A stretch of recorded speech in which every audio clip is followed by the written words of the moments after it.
here together with me I have one of the most busiest person in Azerbaijan, I think. Is that correct? Yeah, well, yes, generally I'm very busy. I'm not sure if I'm the busiest person, but definitely very busy. My name is Kamran Agasi. And you are? I am a PR manager for the core team, the Eurovision organizing core team in Baku. So you are really a key person in this for this coming event. Well, there are many people who are working on this project, obviously. I'm not the key person, but I'm within the core team, one of key people probably. Yes, and how many people do you have around you in your team? Well, generally within the core team we have 50 people, but then we have organizing partners and other people who are helping us out. We have around 900 volunteers who are going to be. 900? Yes, basically there are going to be volunteers who will be working with delegations. Each delegation will have 2 hosts, and then the volunteers in the airport, in the key areas, at the arena, at the Eurovillage, Euroclub, and everything. So it's in total it's about 900 people, but it's quite interesting. We are very excited about it. We are very actually enthusiastic, and everyone is waiting for Eurovision week in Baku. And, the mood is very good in Baku, I must say. And we are very enthusiastic too, because we will spend 2 weeks there. So we are. But tell me, how many people do you expect to come to Baku for this event? Well, generally, I think we could say more than 10,000 people will come to Baku. Between around 4,000 will be coming on the official side. It's 1,500 journalists we're expecting from Europe and beyond, and also. Well, official delegations we have, then we have our fans and so on and so forth. So it's quite exciting. And then obviously the tourists or people who would like to visit Baku or visit the Eurovision Song Contest generally. So we expect quite a few people. What is the impact, do you think, of an event like this for the country as such? Yeah, I think if you look at Azerbaijan in recent history, in the last 20 years, basically this is a major checkpoint in Azerbaijan's cultural life, because if you look at it from the cultural point of view, it's the biggest event that we had so far. We're expecting 41 delegations from Europe. And obviously, in terms of the impact, I think it's a two-way process. There is a lot that we're going to learn from our delegations and that are going to visit Baku. And also, there is something that we can present to Europe, obviously, our traditions, our culture, and so on. So it's a mutual exchange. It's a big festival, and generally, Azerbaijan is a very hospitable country. So for us to have so many guests is a big festival. It's a big celebration. So it's great.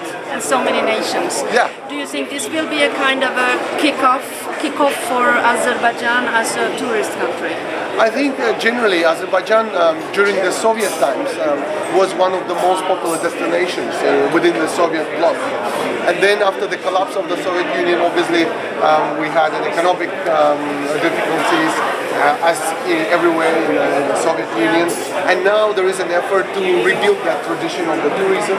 And I think Azerbaijan has a lot to offer. We have 9 out of 11 climatic zones in a small country. And the country is rich in culture, history. There are a lot to offer. We have a great cuisine, which probably can be compared to the French cuisine. But this is obviously our kind of in a regional respect, I would say. So I think a lot of people will learn and get something out of their visit, and I hope. For us it is important that people who come to Azerbaijan, they remember this time. In 10 years, in 15 years time, they look back and then they remember, hey, do you remember we went to Baku for the song contest and how great it was. So I think obviously after Eurovision there will be more people who know more about Azerbaijan and maybe would like to visit Baku and country in general. Then I have to ask you, because I'm very interested in food and wine. Yes. I like to cook. Okay, excellent. How would you describe your cuisine? Cuisine is very diverse. We have over 40 types of pillow rice. So you're eating a lot of rice? No. But it's just one side of, I would say, rice is a crown of the old dishes because it's all very often presented in a very special occasions. But there are different types of soups, dolma, fish, poultry, and so on and so forth. There are a lot of desserts. And what about the vines? wine, obviously, wineries has suffered a lot after the collapse of the Soviet Union. But now there is an effort to rebuild the wineries. If you come to Baku, I will treat you with wine that my dad makes. It's very nice. I look forward to that. But that's something. Just you go with my card and I'll treat you with our homemade wine. That's very kind of you. Thank you very much. Excellent. I will remind you if you don't remember. But I have a question about the hall itself, the Chrystal Hall. Is it ready? Well, it's basically the construction process is ready. It's just the small bits and pieces that they are finishing around it and within the hall. But on 15th of April, there was an official handover from the construction company to the production company, Brainpool, and they are already doing their rigging work within the hall. So it's all.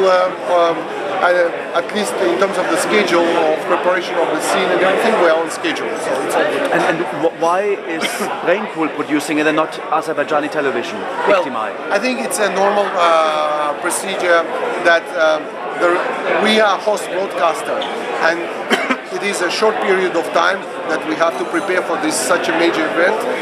Brainpool was a production partner of the last year. Of German host broadcaster, and they shown a very good track record in the last year's show, and basically it was decided that they could come and support us in our work here as well. At what time will the show start?